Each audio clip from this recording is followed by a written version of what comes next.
talking about the past in coffee, we built Brazil and São Paulo in over slaving people for coffee Hmm. for the benefit of a few rich people who actually, right? And that's the bad history behind coffee in Brazil. And it's still on in the world because it's something imposed. It's always imposed by the white. Hmm. I'm white, unprivileged, and I Mm. know that.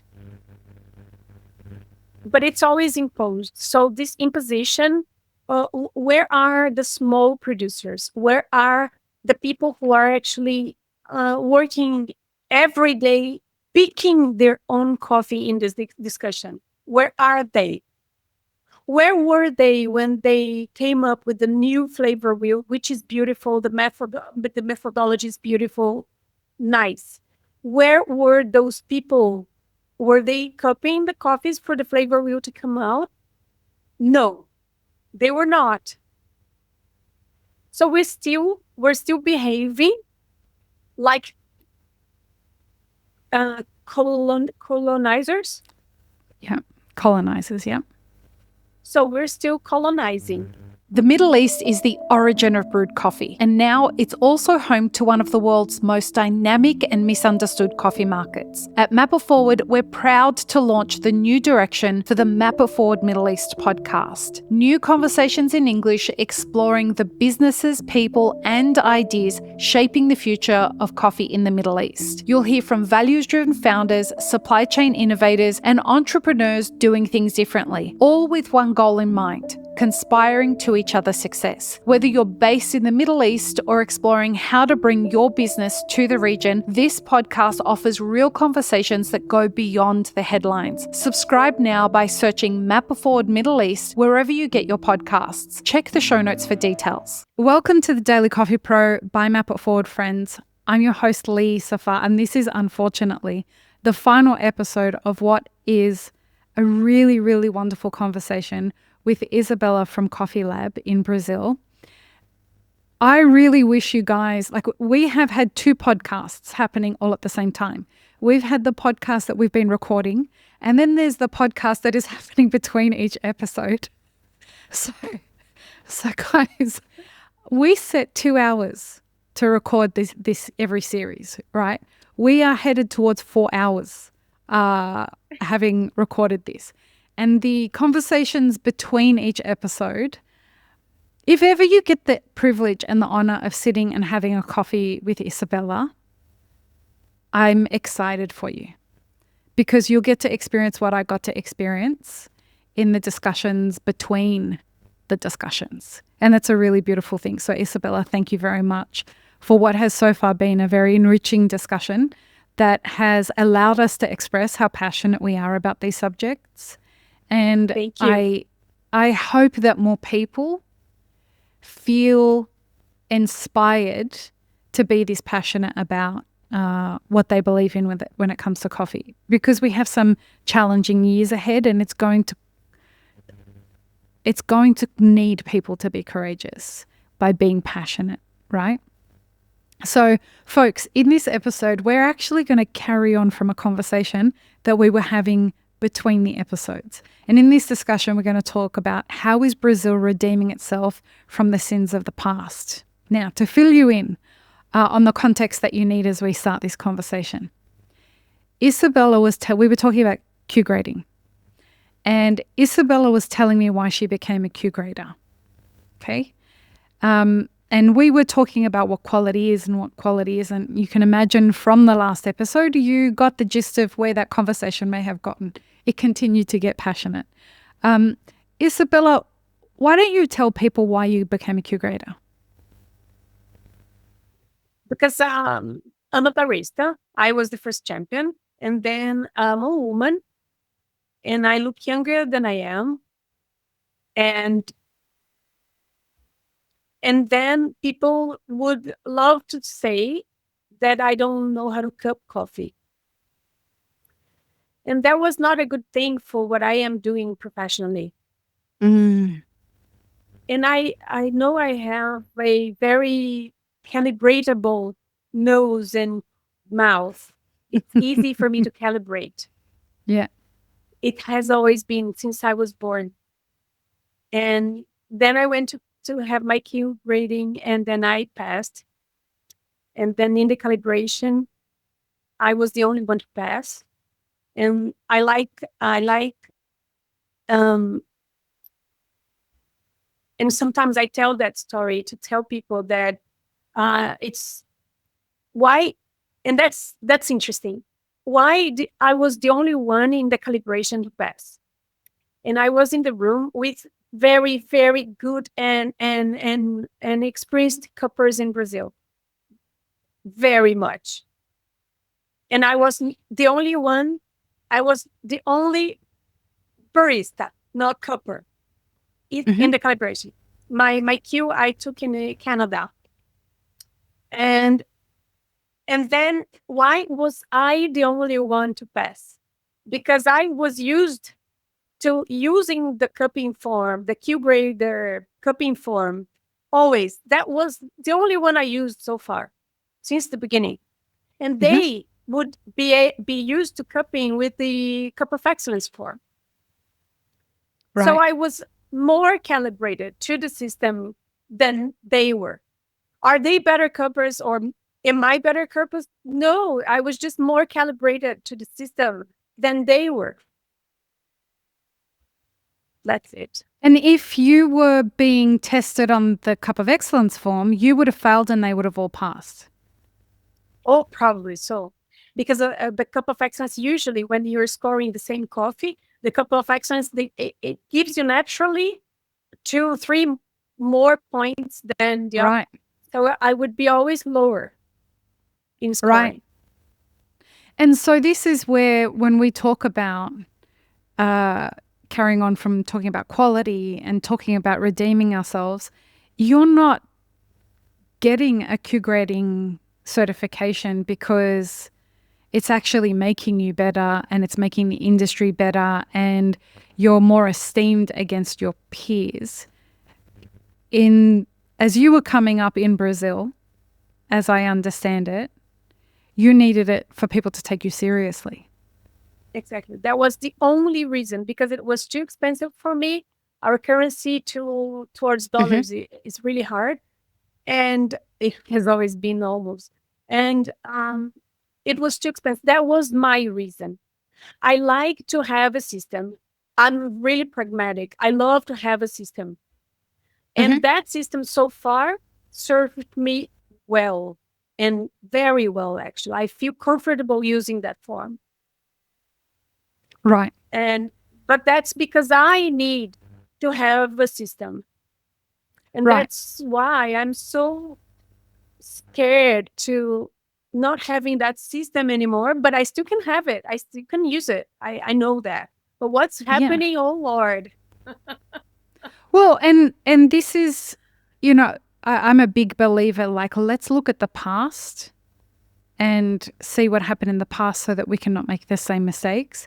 And if we look at the sins of the past, as this CVA gets adopted by the BSCA and they've signed the MOU and blah blah blah blah blah, what do you think the past is going to tell us about this moment with regards to the CVA being adapted in Brazil? Do you think that people will actually use it?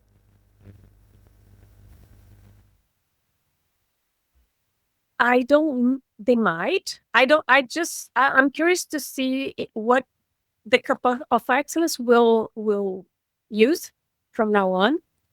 Okay. I don't. It's hard for me. I didn't take the CVA course, and I don't know about it. And so I'm curious to see if they're going to use and apply the CVA form in the Cup of Excellence competition that is so based in scoring. Yeah. Score. I'm curious about it. Really, honestly curious. It's not. There's no sarcasm now.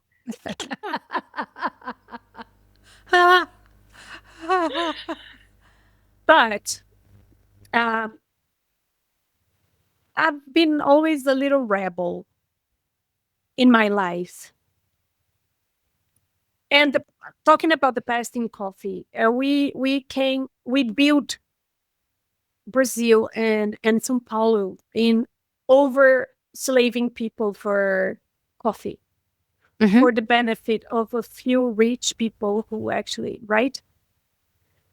And that's the bad history behind coffee in Brazil. And it's still on, and it's still on in the world because it's something imposed. It's always imposed by the white. Mm-hmm. I'm white, unprivileged, and I Mm. know that. But it's always imposed. So this imposition, where are the small producers? Where are the people who are actually working every day, picking their own coffee in this discussion? Where are they?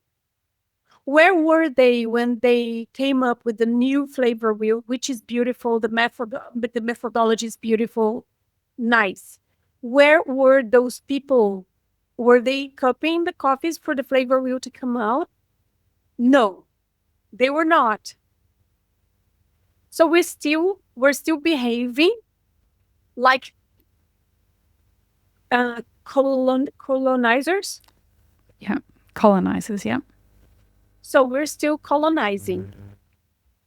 We're still colonizing. I mean, how bad can this be? That this is horrible because we're not going to build new ways. The people who have money, they have the power to decide over the lives of hundreds, thousands. Mm-hmm. That's what's happening, and that's my. Um, I have to be careful. I'm a rebel, and sometimes I have no filter. But I think we need um, to look at the fact that the people with money and people who are actually from colonizer cultures, they are still deciding. They're Mm-hmm. still setting the way. In Brazil, in many ways, that happens every day.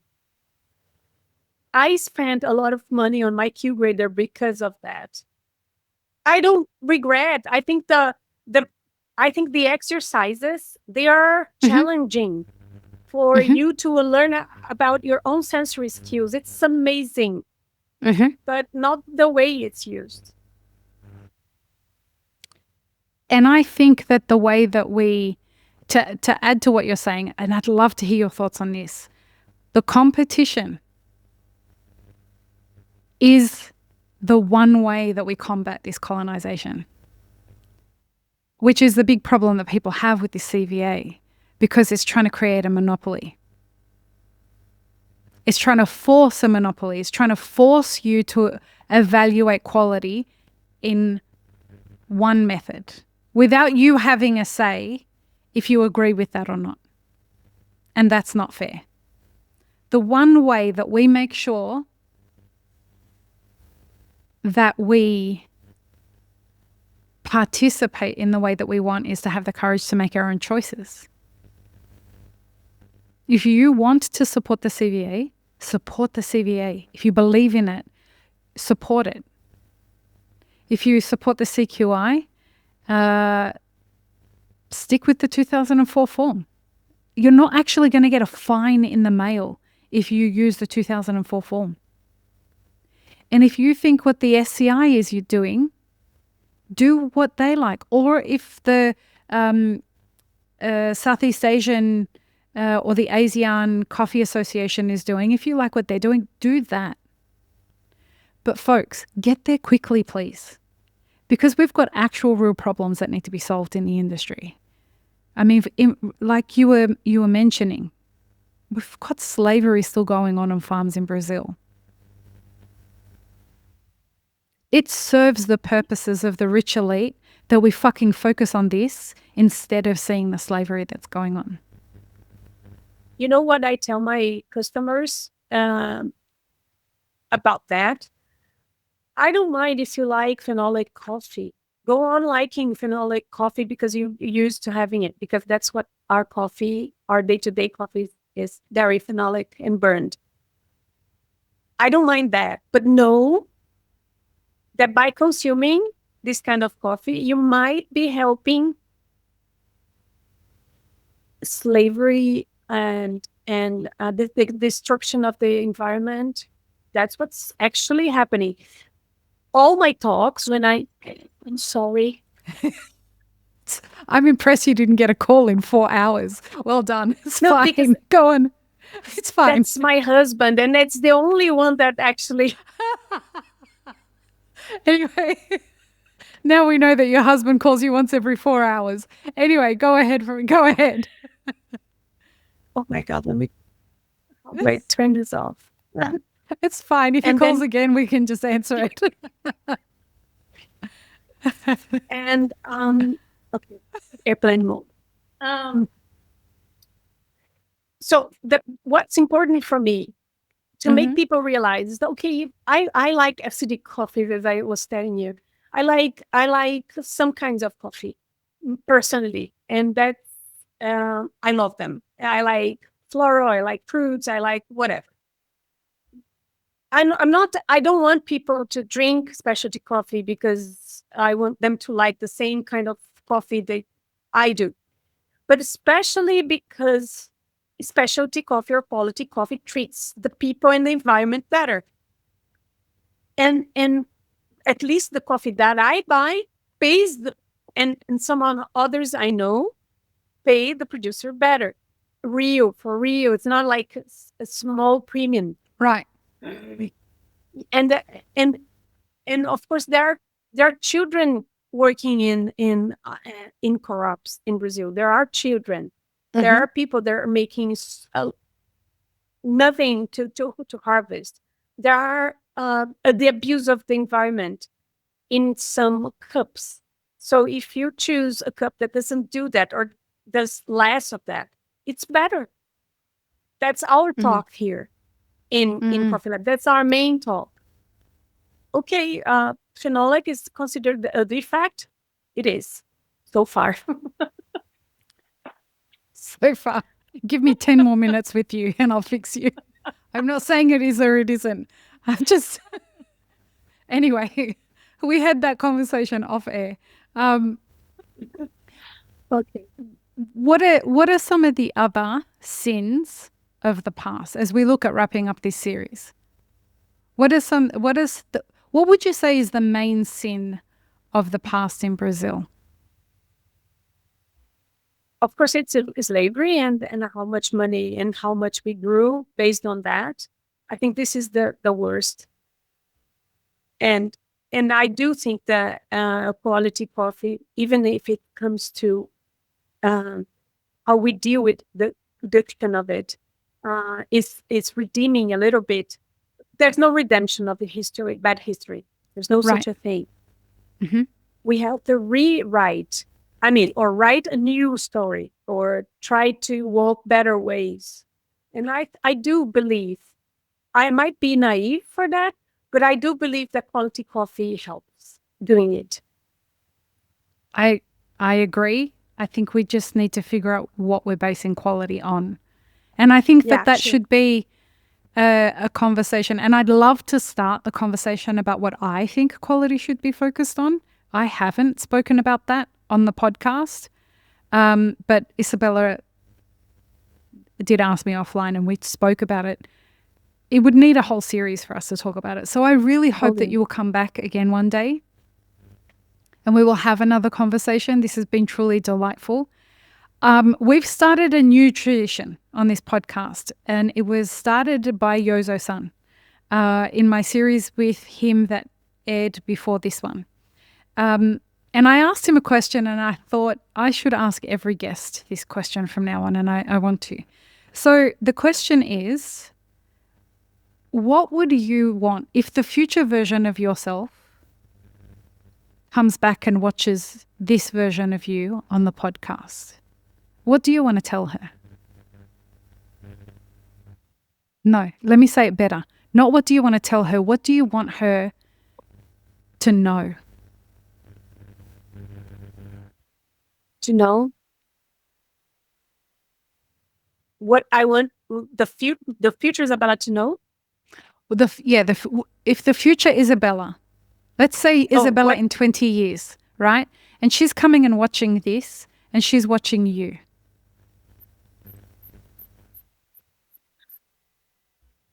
I will. I would love to know that in 20 years, well, coffee would still exist. That's the obvious. Um, I hate sounding um the white person privileged, but there's no way I'm that, You're right? white But and you're privileged. I've been poor, but I was still a privileged white poor person. Yeah. I've been through horrible things, but I'm still that culturally wise. I'm still that, and things were easier for me because of that Mm. to get over and to go on. Um, but I'm a roaster. I have a company. I We have great numbers, and that's why I know for sure that we can pay more to the producers, a lot more. And I would love to hear from my future Isabela that the producers are getting way more for their coffees, I for their love that idea. bags. That's the only thing I want, because the rest is so much easier. But people are greedy. Companies are greedy. Mm. But look, I I have to talk about numbers because they do base the my understanding that I can pay 4 times C market and still have an EBITDA of 35%. Mm. That's what I have now. Mm. I still there it's possible. And paying all the Yeah. taxes to the government and paying it all because I don't hide anything. I pay it all. And we can do that. It's possible. Oh, but you're a small business. No, no, no. Wait. If I'm small, it's even harder. The Yes. thing is, people are greedy. Companies are greedy. Large companies are greedy. Medium-sized Exactly. small and medium. Like she's talking No, no, no. corporations. Yeah. Yes, I am. I am. And we know that it is possible for the world. And I'm being completely romantic and naive. It is possible for the producer and the producer of any food be more paid better for what they do, because what they do is simply the most important thing in our lives, in our existence. Mm-hmm. Yeah. Yeah. And our conversation of quality should be focused on similar things around that rewards that. And Isabela, after our conversation here, I'm going to give so much energy and thought about that. inshallah, as we say in Arabic, God willing. Tell people where they can find you online and where they can find out more about Coffee Lab. Our Instagram account is Coffee Lab _BR. Mhm. And I think that's the best. But I am in TikTok trying out that thing and feeling ashamed. But okay, why not? Tell me how that goes for you. I haven't gone anywhere near TikTok. Every time I post anything, I feel like going under the bed and say like fetal position. I love it. Oh, I gotta But go. we have to What are you try. posting? Is it about coffee? No, it is about coffee mostly. Yeah, but I like cigars. I like flying I love airplanes. cigars. There's the yes. You fly But airplanes? I do. Yes, I small planes. Yeah, I wow. love it. I love it. Clearly, we have to get you back on the podcast to talk about more stuff. Oh, But anyway, very. Instagram is easier. Yeah. We will have links in the show notes for you all, folks. I hope that you've all enjoyed this series as much as I've enjoyed having this conversation with you, Isabela. Will you do us the honor of signing off our series for us? Yes. Yes, sure. So thank you for having me. And guys, the only thing I want to wish you now, it's peace, love, and peanut butter. Have an amazing rest of your day, everyone. Bye. This episode is part of a 5-part series produced by Mapper Forward. Check the full playlist and guest details in the show notes, as well as how you can support our work in the coffee industry. Become a premium YouTube subscriber, explore our Patreon and any brands we've partnered with to bring you this podcast. Please don't forget to like, share, and subscribe. It really does help us grow our audience.